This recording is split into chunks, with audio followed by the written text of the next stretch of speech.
Altusky was born on March 24th, 1931, and he's still alive. Altusky is at the age of 92. Altusky was born in Bronx, and he's the third child of Rabbi Judah Altusky. And Altusky himself was a student at the Talmudic Academy in Brooklyn and a member of the Brooklyn Chess Club. Now, for those who would suggest that Altusky was just a low-rated club player and would have been easy pickings for Bobby Fischer, for anybody for that matter, it should be noted that Jacob Altusky scored a draw against the international master Hans Kmoch at the Marshall Chess Club in 1947. So he was, though a club player, strong enough to draw an IM. His first move was e4, and this just shows you Bobby's youth. He played e5. We all know Bobby favored the Sicilian defense, the Najdorf Sicilian in particular, but as a boy, we're not going to see his usual openings because he was still learning and tinkering. So e5, a rare e5, but e5 nonetheless. Knight f3 by Altusky, knight c6, bishop b5, and we have a Lopez and Paul Morphy's defense with a6, the Columbus variation, and now the Modern Steinitz defense.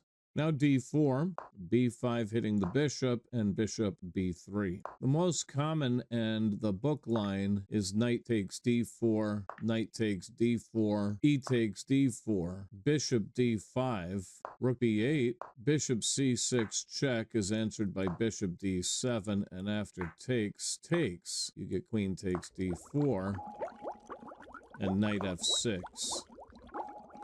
White castles, bishop e7, knight c3, and black castles.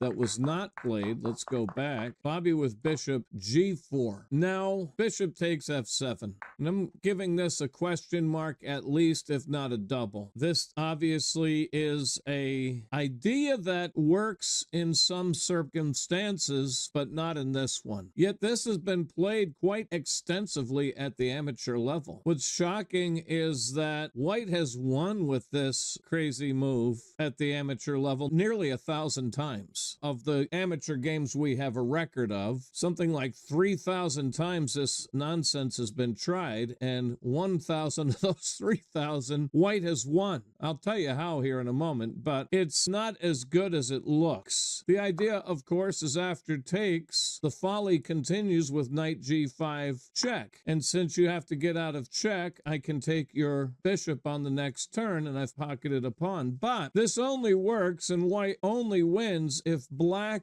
foolishly moves his king back to e8 or some other square. The young Bobby Fischer not going to bite on that. We can take their knight with our queen, and that's exactly what was played. Now, before I get to that, coming back here, White should not go after this. The more common moves are c3 and pawn takes pawn.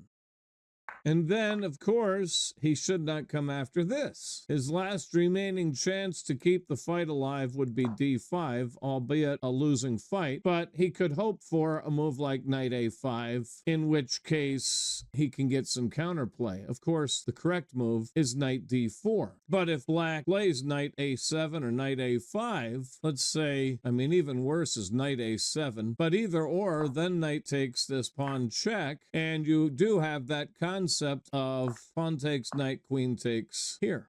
Now, the reason knight d4 is much better, obviously, is that it's threatening in here. And here, if you play knight takes e5, you're going to get yourself in even more worser trouble because there's a fork here. More worser.